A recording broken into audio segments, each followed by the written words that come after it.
So Freemasonry. That's not what I'm talking about for this episode, but I know you mentioned you got some intel and maybe can get more. My dear sweet grandmother was visiting this past weekend. She lives up in Ohio, the meme state. But I mean, lived there that's her whole life has been there. But she came to visit. She's 88, so lived a good life. She actively has cancer, but is choosing not to get treatment because she is like going out on my own terms kind of lady. So respect. Good for her. Yeah. She's been doing great, actually. So we were all talking. My sister was there. She's 25, a few years younger than me. So we were just talking about stuff. Turns out her father, so my great-grandfather, was a high-ranking Freemason. And it almost, back when she was married to her husband, so my mom and aunt's dad, they divorced. I never knew him. They divorced a long time ago. He's passed away since. But he was Catholic, and she was Protestant or just like non-denominational Christian, but he was a Freemason and was like, my daughter will be married in the Mason Lodge. His side was like, no, they're going to be married in the Catholic Church. So that in itself, that feud almost they didn't get married. And so apparently back then in the 1950 or 49, if you were under the age of 21, you couldn't get married. Because the voting age wasn't 18 yet. Interesting. It was 21. Interesting. So, in the law at the same time, your parents had to sign off on your marriage if you were under 21, and they were both 19 at the time. So, but at the time this was during the civil rights and everything. So a few states had passed laws where you could get married and vote at 18, where they changed basically the U.S. law to 18 is considered an adult. Right. A few states then had changed that law. I did not know this was a thing until I looked. She told me, I was like, she was saying like, yeah, you couldn't get married. I was like, there's no way. 18's an adult. She's like, not back then. I was like, really? So I looked it up. Yeah, that was a thing. To be fair, there were a lot of things you couldn't do in 1949. True. You know? Like, and apparently 18 was not considered an adult. 21 was. And now 18 was, because a lot of these, around that time, World War II had just ended and people were being drafted to Vietnam, and people were like, we're the ones being drafted because like 17 or 18 exactly, years old. So we want to say, like they wanted voting rights. So Indiana, which is like Illinois, Indiana is right under Ohio. That sounds right. So that, I believe Indiana did have, you could get married at 18. So like, hey, you want to go get married? So they drove to Indiana and got married. At a masonry lodge or? At a courthouse. Oh, okay. They just wanted, they wanted neither of it. You do what you got to do. Yeah, they didn't want either of it influencing it. But that's beside the point.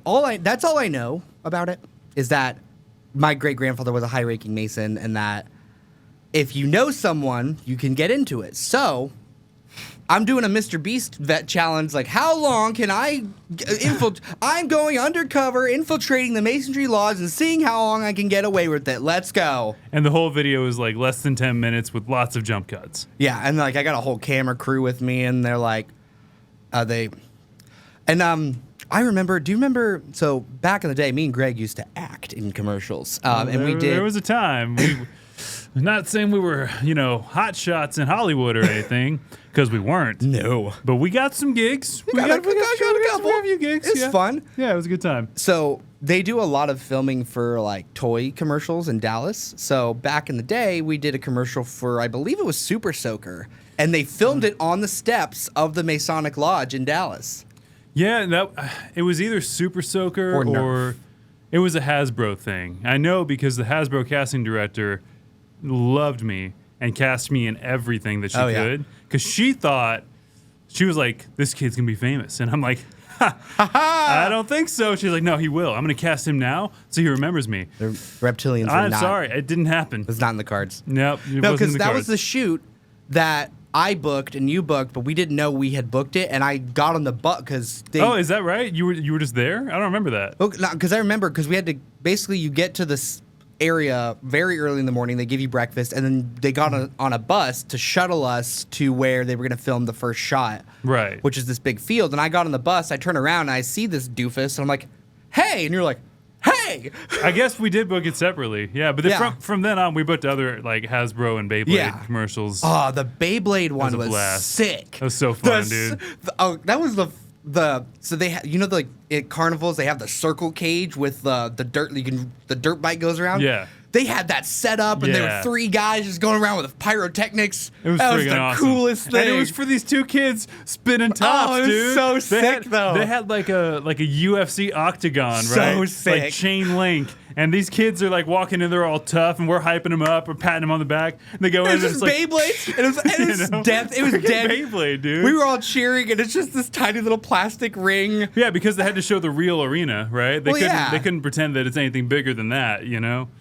But I Yeah. mean, like it was still sick as hell. But to though. get to the story, we filmed part of that at the Masonic Lodge. Yes. In downtown. Sorry, I got sidetracked and, there. and we tried to sneak in. We did go in for a little bit. The green room was in there. I don't know if you remember. I do remember because we yeah. tried going down the hallways and stuff. We're like, oh, this is like the Masons. Like we Yeah. they're We from got National a- Treasure. We Because got a like, little turned around though. Like I remember we were vaguely lost. we found that weird chapel. We right? did, yeah. But I was like, we probably shouldn't go any further, or we're not getting out of here. Exactly. Yeah. Because I think we weren't on this mindset at the time because I think we were in middle school, Something high school, middle or high school. I think it was middle school. Yeah. Because I remember we knew of the Masons because of National Treasure. Because they're That's right. because I mean I'll have to do an episode on the Masons at some point because the Knights Templar evolved into the Freemasons. I've been preparing for an Oak Island episode actually, so that's a Templar. Ooh, related yeah, thing. it is. There's that's not today. Some consider the Masons and the Templars to be different or like different factions of the Masons. Yeah, I think they are different because they're from different periods in history as well. Because I think but maybe they're mysterious organizations all the same. I believe the Masons were the faction that split off when America was founded. Like they're the American version of the Templars, which are mostly British based, I believe. I think British so. and French I based. think so. If I remember. I'll have to brush up on that. Assassin's Anyway. Creed touches on that a lot too, True. which is a lot of it's So, fiction, but it's interesting. Anyway, we're gonna Sorry, find go ahead. out more info on Freemasonry from a secondhand source, and maybe because you knew a guy I knew and a you can guy. prove it, maybe you walk in and it's like you're the new chancellor and you're running the show. Oh, and then you'll never hear from me again. Yeah, and then I sit here talking to nobody about this podcast. Actually, I get replaced by a doppelganger. I'm like, hello. Yeah. I am artificial Nicholas. and you're vaguely Russian. No. You are mishearing me. I have cold. Incorrect. And then you take more Russian. Incorrect. And it just cuts to a POV of my vision. It's like option A through D is like kill, Yeah. say hello. It's just terminate. Hello. Oh man. And the other moral of the story is you may have people in life. We can zoom in on this. Bring the camera closer. You're gonna have people in life that you're gonna have a dream. Those people are gonna believe in you. A lot of the time, those people are wrong. That's why I never got past Hasbro commercials. That's why I didn't make it in Big Time Rush. That's why I'm sitting here doing this podcast. That's why we're 2 white men doing a podcast. Because we did it. We did. We did it, Joe. So welcome to the Zeitgeist Podcast. Hell yeah. My name is Greg. My name is Nicholas. And all right, let's get into it. So I don't think I'm gonna ruffle too many feathers or surprise too many people. I think I've talked before. There are things that the government has done, the U.S. government, I should say, has done that kind of rub me the wrong way.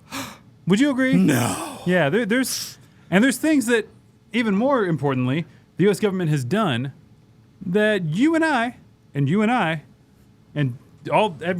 everybody Everybody watching. were not taught about in school. Mm-hmm.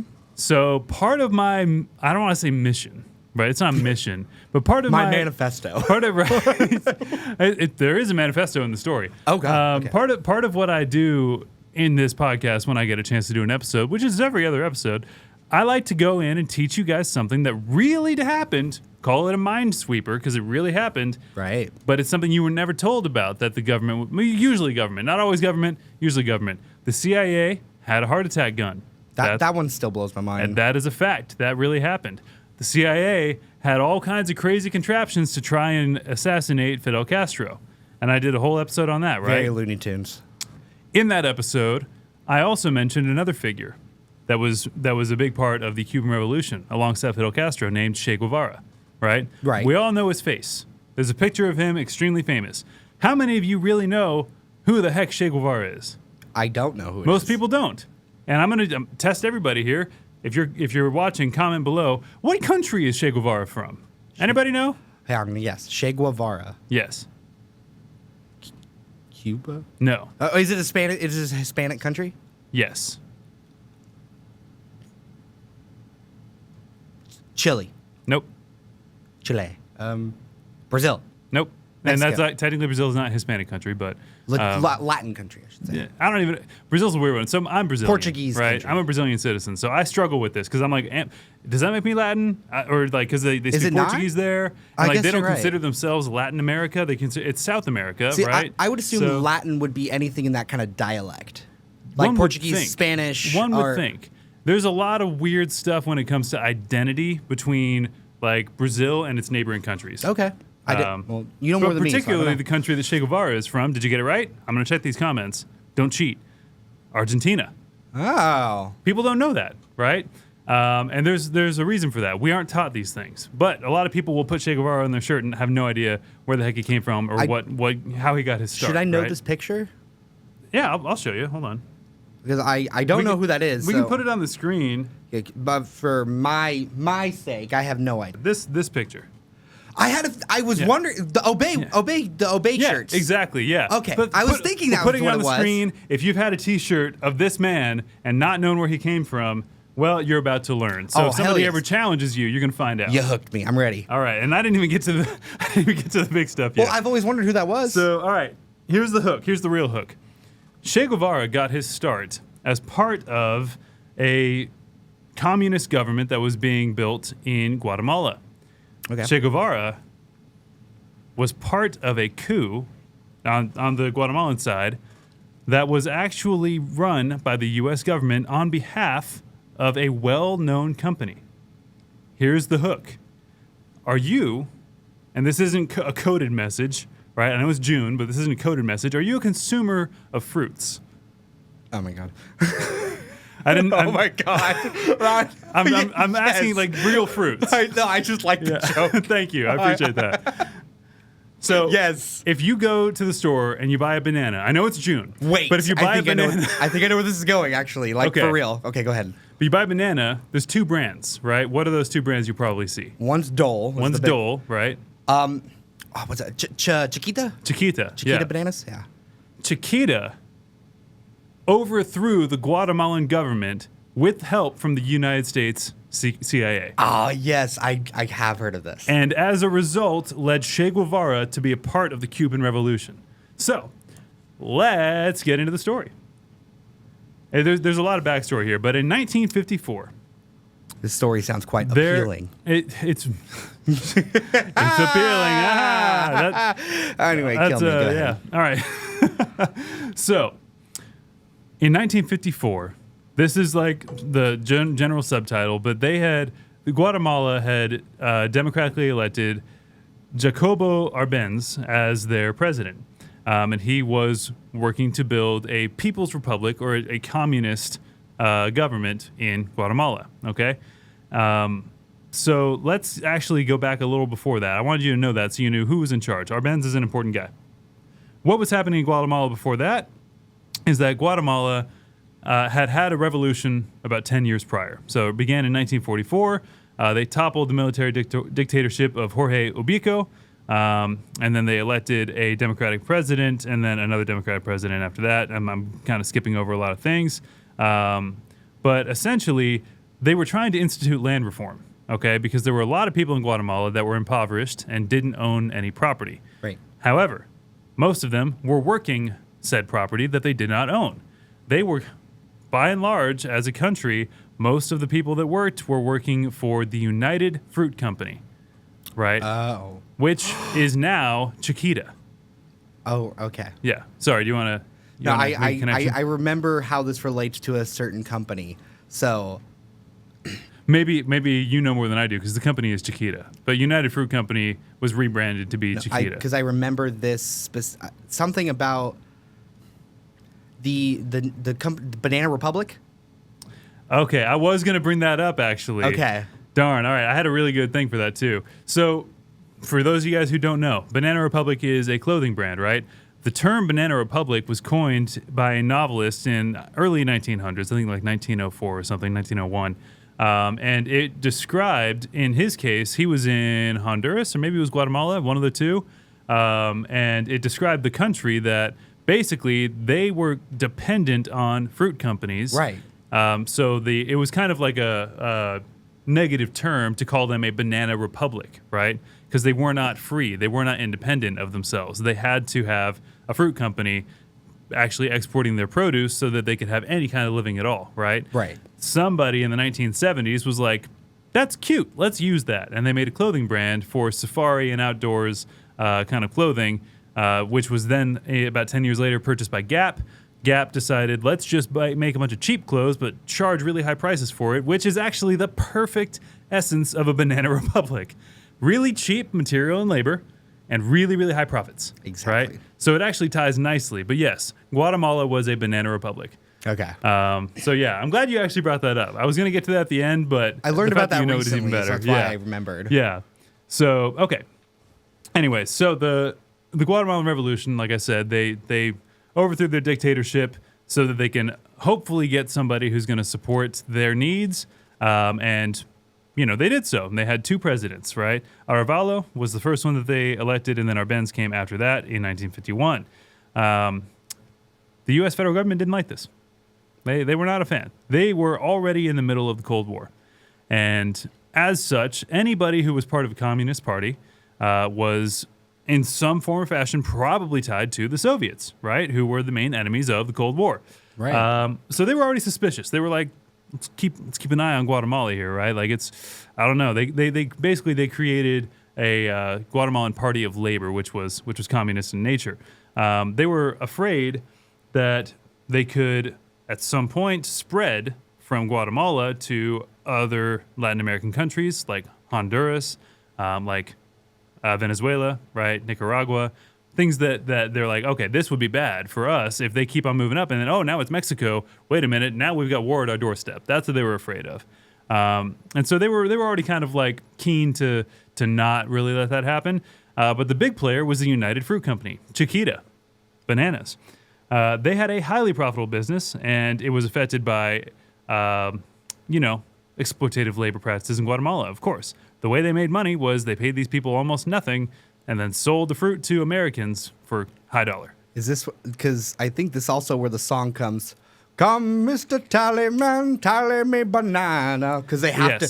If they don't sell the bananas, they don't live. Exactly. So, exactly. Yep. Daylight, because they work throughout the night because it's colder. Yep. Every song is fucked up. Yeah. Well, and it did bring that song.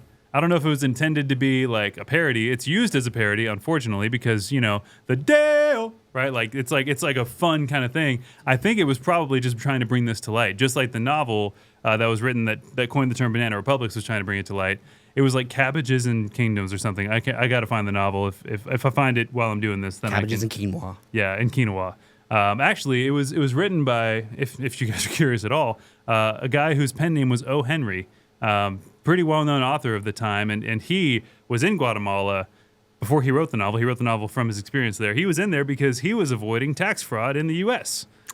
They were coming to get him, and he was like, nope, I'm going to Guatemala, because back then you could do that, and they would have no idea where you are. Sounds about right for a good old American boy. That's about right. Evade taxes in the islands. Oh, Henry. It's Sidney Porter. He has a different first name, but middle name is Sidney, last name is Porter.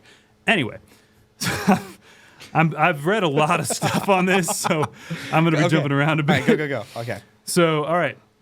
United Fruit Company, they were concerned, right? They were concerned. These people are going to unionize. Gosh dang it. Oh, no. And if they unionize, they're going to want benefits, and they're going to want, better pay. They're going to want to live. And we're going to have to charge more for our bananas and sell less bananas and make less money. So we ain't having that. So the United Fruit Company approaches the U.S. government.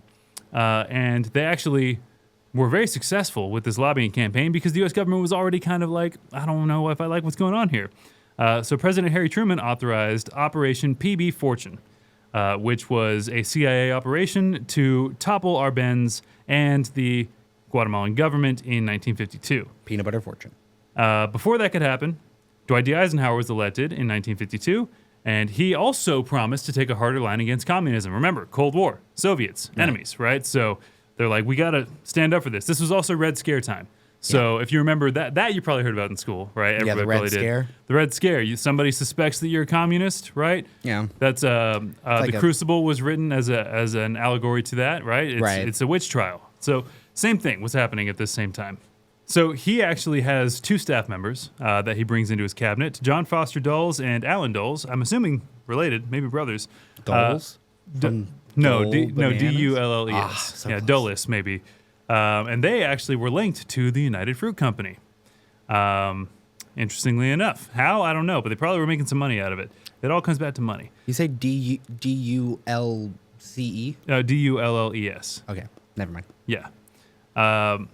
So then what they did was convince the federal government and the Eisenhower administration to exaggerate conclusions about the extent of communist influence among Arbenz advisors, and he authorized CIA to carry out another operation, which was Operation PB Success, which was in 1953, August 1953.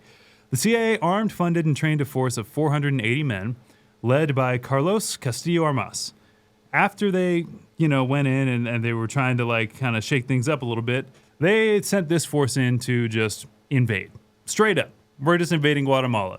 And that was on the 18th of June, 1954, and it was also backed by a heavy campaign of psychological warfare, as well as air bombings on Guatemala City and a naval blockade. Yes. Psychological? Yep. Okay, I get the naval blockade and everything. I mean, what did they do psychologically? Scare tactic. So similar to, we're calling it the Red Scare, but if you're a communist, the U.S. will crack down on you, right? I was thinking MK Ultra type stuff. Right, like making it so that people are terrified to speak out. That's what they mean by psychological warfare. They don't want people to rise up against this, right? Got it. So they did go in, they invaded militarily, they did the air bombings in Guatemala City, they had a naval blockade. They didn't do so well in the fight, honestly. It's 480 dudes with guns that were trained, right?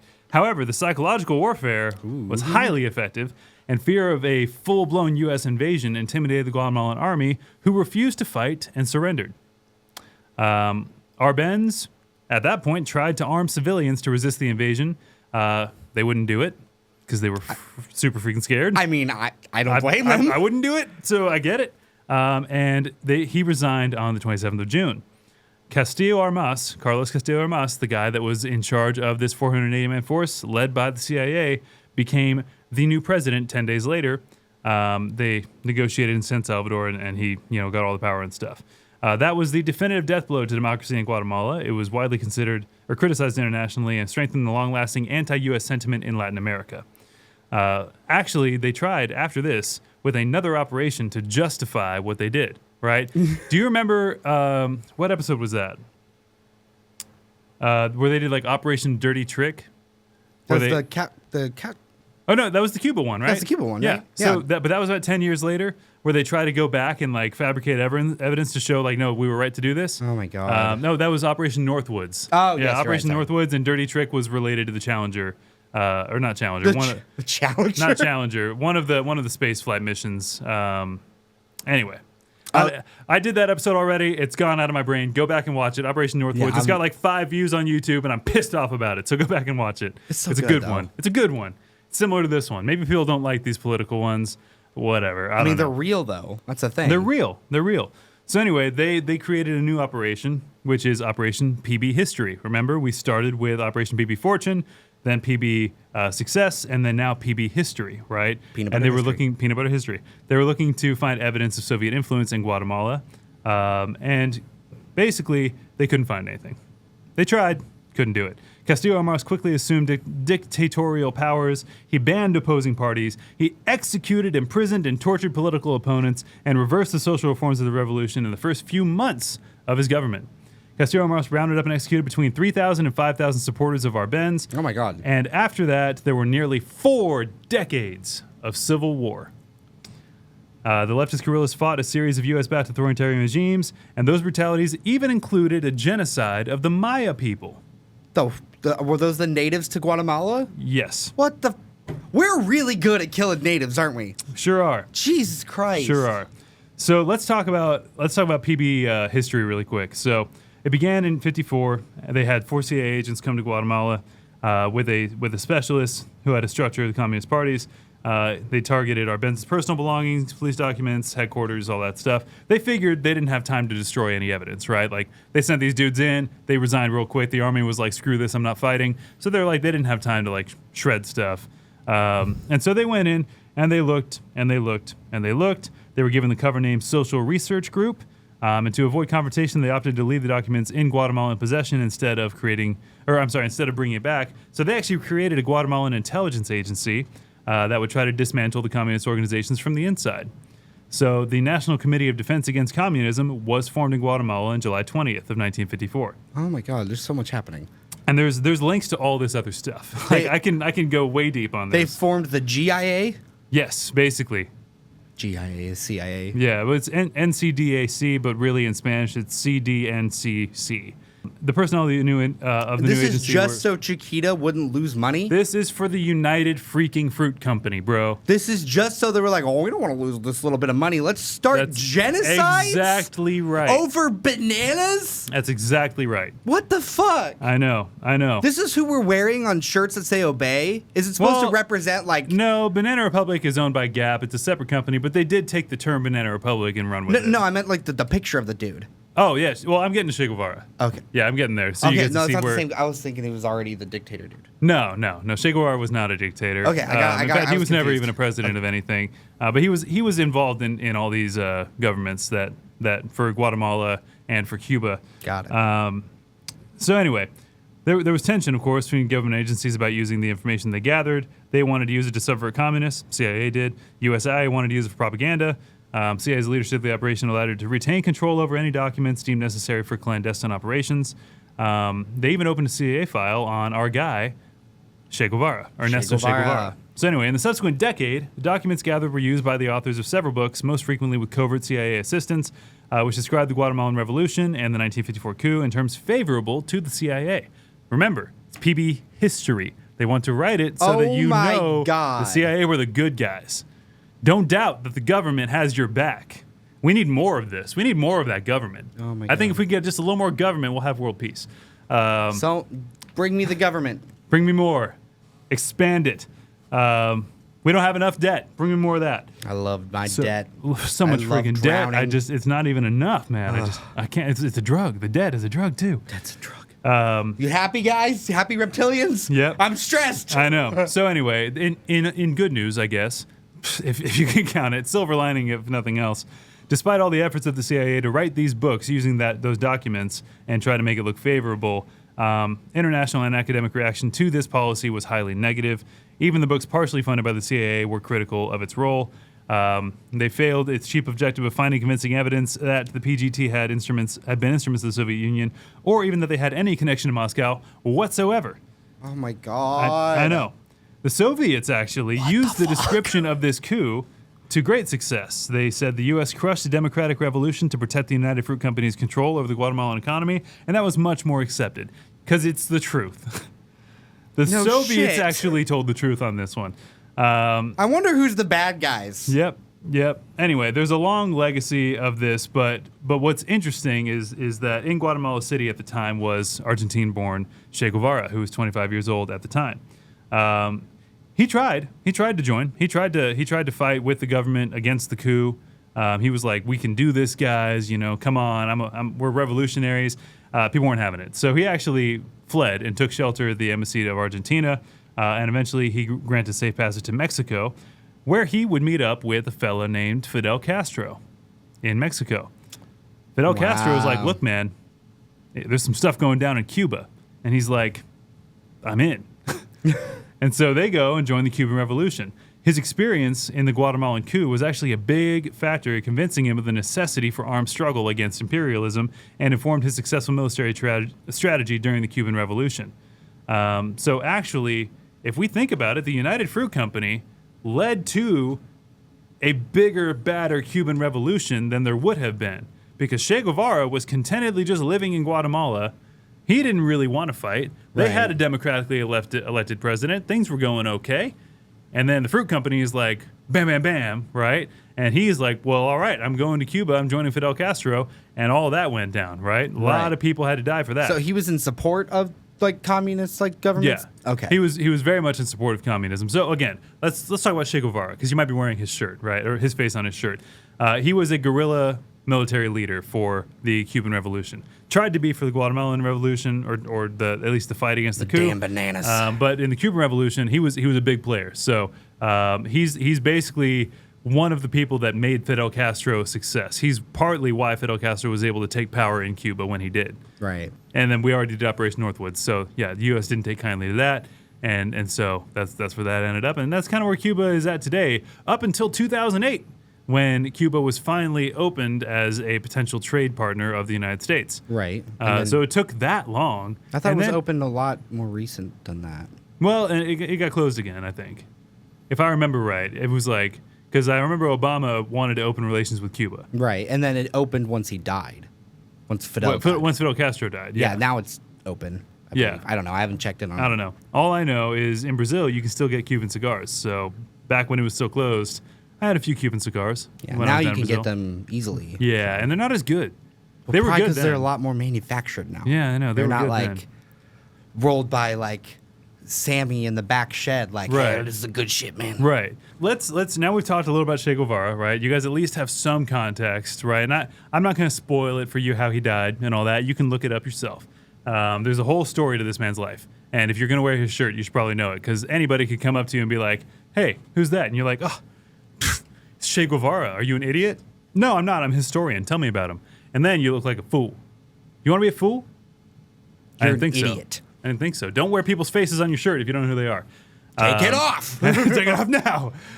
Except my face. You can wear that one. You can if you want us to make merch with our faces on it in Just the same our face. that same black and white style as that Che Guevara photo, we would do it. It just says obey and then Yeah. real small text. It's like, if you feel like it, I don't want to Yeah. make you do anything you're Yeah, I uncomfortable know. with. We actually consent is really important. So if you don't want to do this, you don't have to. Obey with consent.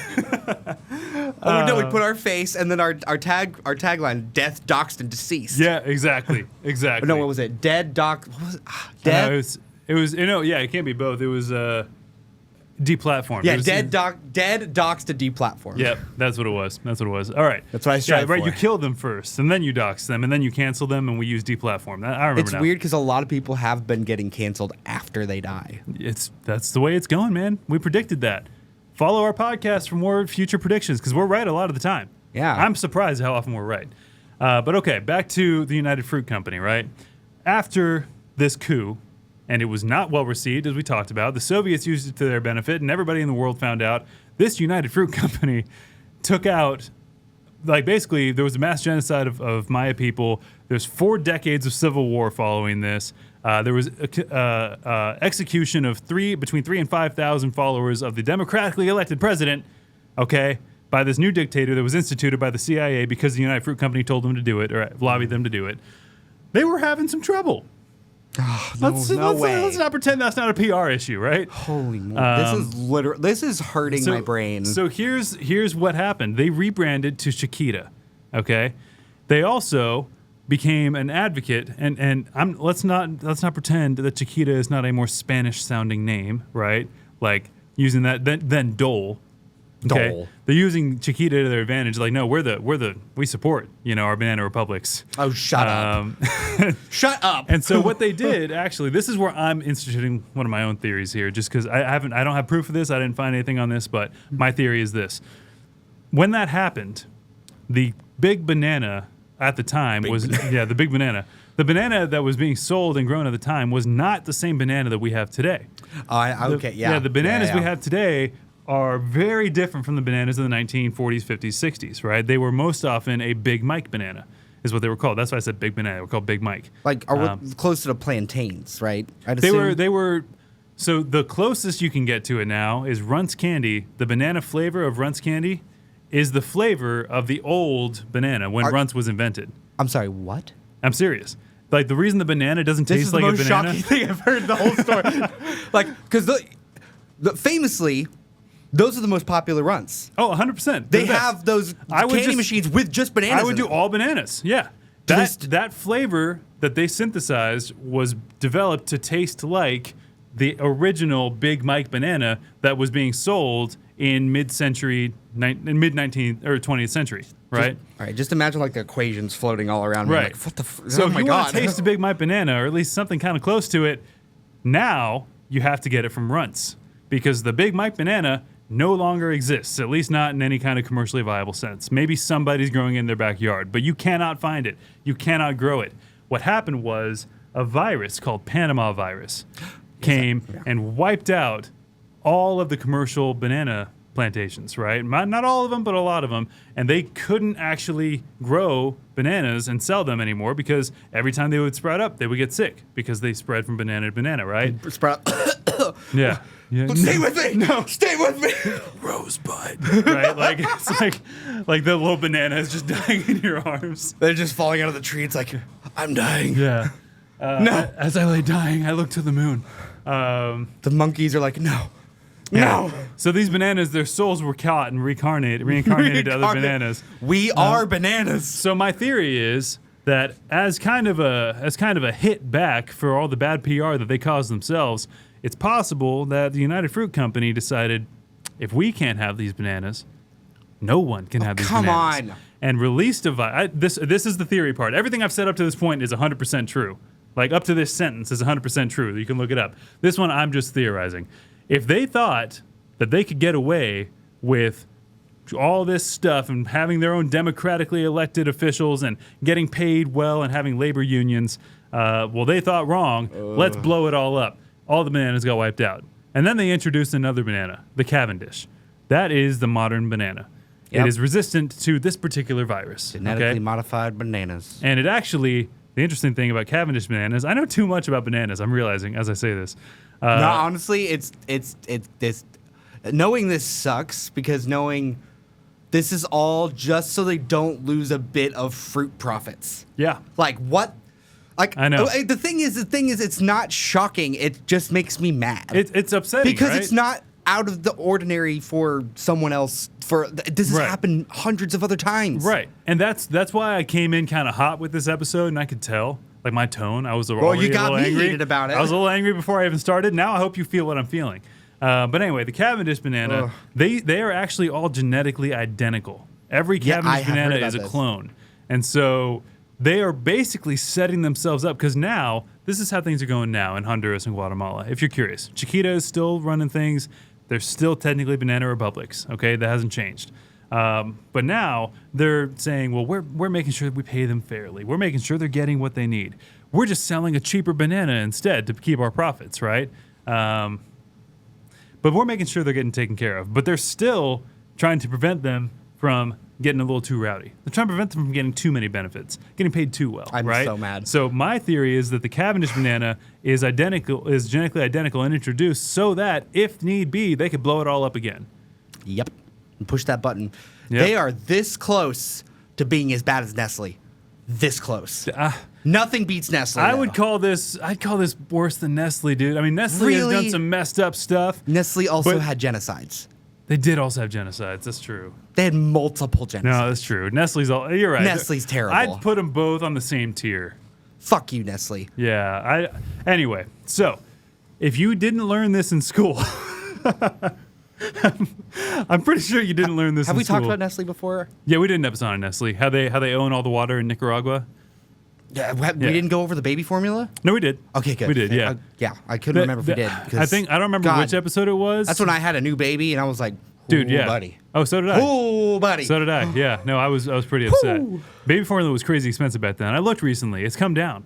Tiny bit. But at the time, it was like $50, $60. Oh my God, yeah. I was like, dude, like for one container. And I'm like, I gotta feed the baby. So what the heck do you want me to do? You know? And it sucks whenever your wife can't make the milk, so you have to buy it. Or other reasons, like the milk is there, the baby can't latch well because she has a tongue tie or a lip tie. That's my case, right? Yeah. So like she just wasn't getting it, and she had to eat, right? Anyway, don't want to go back there. So food companies suck. Yeah. So I wanted to bring this to your attention on this beautiful day that you're having. So you can watch this and you could understand a little bit about what happened with Chiquita and their former name, United Fruit Company, and why a fruit company was responsible not only for decades of civil war, execution of I wouldn't even call them loyalists, but execution of just normal people who voted for a guy, genocides, and the Cuban Revolution all came down to one company, Chiquita. And if you guys want to sponsor us, here's our number down below. Thanks to our sponsor, Chiquita. We've said their name a lot this episode. Chiquita. No, that's a good one. That's a good one. Oh, baby, when you talk, their hips lie. They are liars. Their hips are liars, dude. So anyway, comment below if you learned something. This was a mind sweeper episode, which means it was all true, except for my little bit about them actually like releasing Panama virus on the Big Mike banana. I wouldn't put it past them. If any of you guys know how to get your hands on a Big Mike banana and you want to send it to us, we'll get you a PO box. PO box 123 Big Mike Lane. Send it via like refrigerated truck or whatever, so it's like okay to eat when it gets here. Don't send bananas. Spiders come in the bananas. There's spiders everywhere. What do you mean? There's banana spiders. Yeah, I know, but I don't want them. I don't want spiders. There's huntsman spiders already showing up in America. I don't need them. I don't need any more spiders. I bet you there's like 3 spiders in this room. You know, like there's just spiders are just everywhere.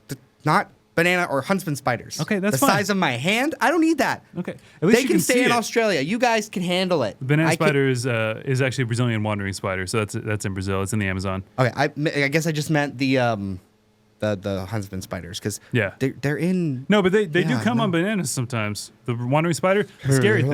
No, thank you. I don't know if I should share this or not.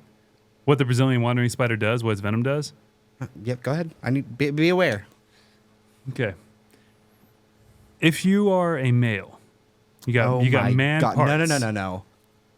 You don't want to know? No, I want to know. If you got man parts, the venom of the Brazilian wandering spider can actually cause a prolonged erection that results in amputation.